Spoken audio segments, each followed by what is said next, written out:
Goeienaand.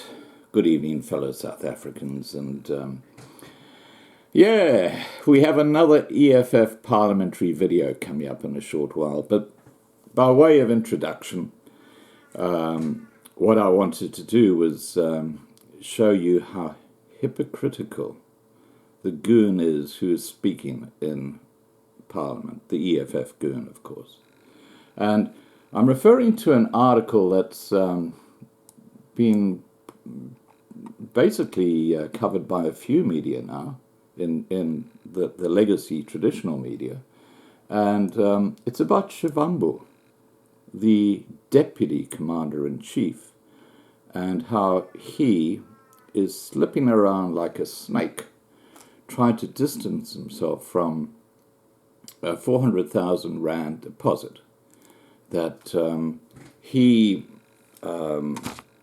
had paid to allow him to buy a flat in Fourways. And the actual townhouse area, where is the name of that? Anyway, I'll find it as we go through this. But basically, Brian Shivambu, who is central to the VBS heist, who is Floyd Shivambu's brother, paid 400,000 rand to Floyd to go and put that down as a deposit for this flat. Now, what happened was a very intriguing set of circumstances following Floyd actually acquiring this flat, because what he did about a week ago was he claimed that there'd been a burglary at his flat. And guess what had disappeared? Some very important documents, 2 cell phones, and 2 computers. Now, guess what you can store on computers, cell phones, and very important documents? Evidence that might actually lead to your arrest on corruption charges. Things like emails, those important documents that have just kind of gone missing and stuff like that. You know, it's clear that what he's trying to do is to set out an argument that when the police do come after him, you say, oh, look, I reported this theft and they all disappeared at that time. That's clearly the strategy, and you'll understand why in a second. Because what happened was that after he claimed that there'd been a burglary, he then, at this flat, when it came out that 400,000 rand from VBS had gone in to pay the deposit, he suddenly distanced himself from the flat, saying he's not associated with it. He's never lived there. You can see how the story is changing to suit his narrative. And, of course, what happened then was that the police have said that he never actually lodged a burglary claim. And the whole thing is clearly a ruse to try and wriggle out of his involvement with the VBS. And clearly the theft of those computers, the cell phones, and the valuable documents are all evidence that the police would be looking for. Anyway, I'll let you watch this video, which is the EFF in Parliament, one of the Goons, so claiming that everybody else in Parliament is corrupt, except, of course, people in the EFF.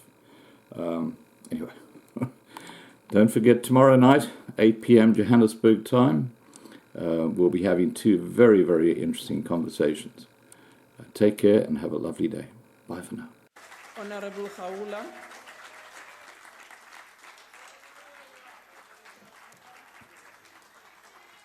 Chairperson, the renowned Nigerian author Chinua Achebe once exclaimed, "One of the truest tests of integrity is its blunt refusal to be compromised." We have over the past 10 years been at pains as a nation. We have had the very foundation of our society shaken to the core, and this was not because there's been agitating to redefine power and the structure of society. No, Our nation has been shaken because of institutionalized and embedded corruption, cronyism, and unscrupulous and brazen theft of public resources for the benefit of the select few. ESCOM is the biggest symptom of this tragic abortion of the deepest hope of a nation fresh from violence and turmoil. The report of the committee illustrates with horrifying clarity how ESCOM and those entrusted with authority at ESCOM had used that authority and trust to stage a silent coup, a silent heist, and handed over authority and public funds to a consensus clique of people intent on milking our state for all its worth. It details how people at the helm of which one was Mr. Jacob Zuma, represented by his acolytes, lied when presenting evidence at the committee hearings in order to hide their complicity in the hollowing out of ESCOM. They used legitimate calls for transforming ESCOM into a vehicle for looting for the benefit of just one family, the Guptas. The report lists a number of people who must be criminally charged, among whom are former board chairpersons, Ben Ngubane, Zola Tsotsi, and Zatembe Khoza, as well as Brian Molefe, Machela Koko, and Arno Singh. We ask that these people must be taken to court as a matter of urgency, to make an example of them and those whose favorite pastime is stealing public money. We can no longer continue as normal.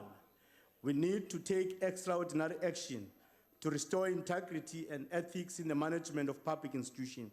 We ask the law enforcement agencies, they must focus on those external actors who facilitated the hollowing out of ESCOM. The Gupta family, Duduzane Zuma, Dudumien, and Jacob Zuma must be prosecuted as a matter of urgency.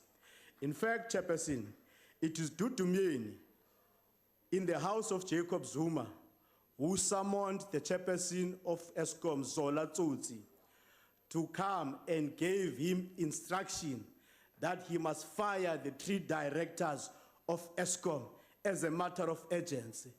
In fact, it is Tony Gupta who told Zola Tsotsi, Chief, you are not assisting. You must start assisting, otherwise the president is not going to be happy with you. We have heard that in the commission. We cannot wait for the conclusion of the Zondo Commission to start prosecuting people who have been made an ass out of our nation. If President Ramaphosa is serious about cleaning out our country, he must not be happy with the fact that Malusi Gigaba and Lynn Brown are no longer ministers. The long arm of the law must find them and drag them back to where they belong, in jail. We express our gratitude to Advocate Vanara as well, who led evidence with impeccable ability and integrity. Somehow we believe there is hope through the likes of Vanara. In the midst of all the negativity in our nation, a bright star like him shines to remind us of what we are capable of. Advocate Vanara is one of those bright stars. Order, His report member, is an opportunity for this House to unite against corruption. Your time is up. Thank you. Honorable member, your time is up.